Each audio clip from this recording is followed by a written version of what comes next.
Hey guys, welcome back to another video. Today we're talking about the Samsung Galaxy Note 9. The big one, the Plus version. Is it any good? Well, let's find out.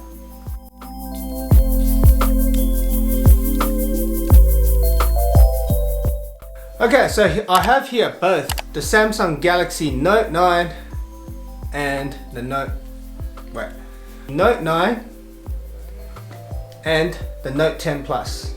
So I've been using the Note 9 for about 1 year. You know, I'm a big Samsung Note fan. I like the big screen. To me, I'm after the biggest screen possible that you can fit in your pocket with good software, obviously, and battery life, all that sort of jazz. So I'm not actually going to talk about the differences in terms of the features, apart from maybe the obvious things. This is purely a comparison in my thought process of why I went ahead and purchased a Note 10 when I've already got a Note 9. Because I think there's a lot of people out there now that are probably thinking whether they want to upgrade from a Note 9 to a Note 10 or a Note 10 Plus. So let me explain to you my thought process. The Note 10 obviously is better in terms of specs, and it does have a bigger screen. I think it's 6.8 inches versus 6.4 inches. So to me, one of the primary reasons I went for a Note 10 Plus is that it has a 6.8 inch display. You know, given that both of these phones have the same sort of dimensions in terms of height, width, thickness, and all that sort of stuff. So you get a bit more screen real estate with the Note 10 Plus.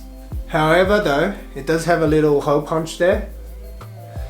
Now, initially I thought that the hole might annoy me a bit, but after been using it for about a day, I don't think it bothered me that much. Hardly notice it. Especially when I'm watching videos, right? The focus of my attention is in the middle of the screen. I like the on-screen fingerprint scanner. Previously, it was a bit hard to reach the fingerprint scanner. You end up touching the camera lens instead of the fingerprint. I also really like the color, the aura glow. Now I've got a case on it. I'm deliberately using a see-through case so that you can, you know, see the reflective shine on it. Oh, and this thing here is, in case if you're wondering, it's a little kickstand. So pretty much you can just pop your phone on a flat surface and you can watch movies, videos, just like that. Very useful to have this kickstand. I use it all the time. And I've got the same case on my Galaxy Note 9. The other feature is obviously you got the triple camera with a wide angle lens. Now a perfect example is when I was in Melbourne Central the other day. They had the Marvel exhibition. I was trying to take a few photos with my Note 9. They had all these posters everywhere. And I couldn't actually step back because I'm against the wall already. So my colleague who had the S10 Plus at the time was able to capture a wider image. Now let's talk about the negatives. I know that a lot of people online are complaining how Samsung's taking Apple's approach by removing the 3.5mm headphone jack. So you don't have that on the Note 10. To me, honestly, that's not a big issue at all. I actually never used a wide headphone on my Note 9 or even my S8 Plus, which was before the Note 9. Never used it. Because you know why? Got Bluetooth headphones. Got a lot of Bluetooth headphones these days. That why are you still getting bogged down with having tangled up wires and all that sort of stuff? The audio quality is actually getting better and better. That I think the Bluetooth headphones is really worth giving it a shot. And the price of these headphones are really, really cheap. You don't necessarily have to spend hundreds of dollars. You know, I've done plenty of video review on headphones on my channel. They're average about $30 to $50. So pick one of those up and you'll be right. Don't worry about the headphone jack. It's 2019. Who still use wired headphones? one negative thing that I must say, and it could be a big deal breaker for many people, it was almost a deal breaker for me as well, is the price of this thing.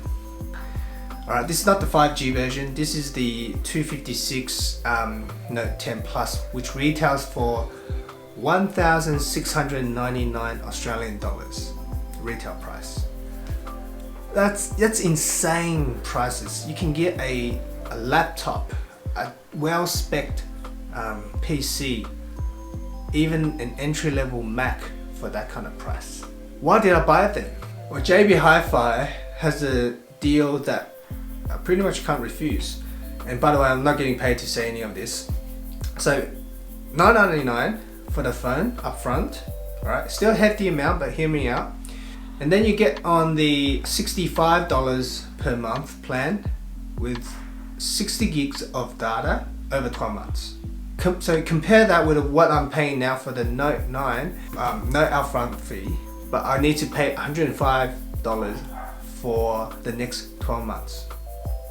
And by the end of it, because this is a lease phone from Optus, I have to give it back to them. So what happened was, I actually complained to Optus about the reception quality, and this is legitimate. Like I get no reception on the way to work, on the trains. There's certain dead spots.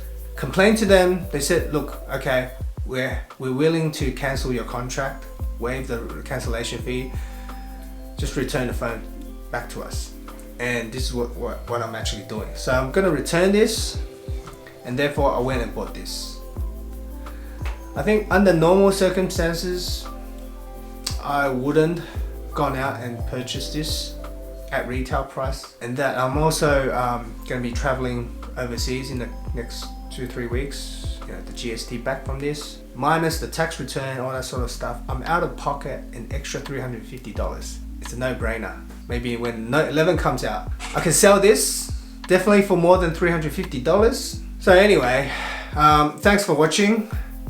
I know this is not really a detailed tech comparison between the two phones, but I thought I'll share with you my personal experience on why I went and bought this phone. In a way, if I'm not in this situation, I probably wouldn't upgrade to a Note 10 Plus, given that it costs a fortune. But I think, you know, the upgrades to me are very meaningful, and whether you're willing to spend this amount of money for an upgrade, that's now really up to you. Thanks for watching.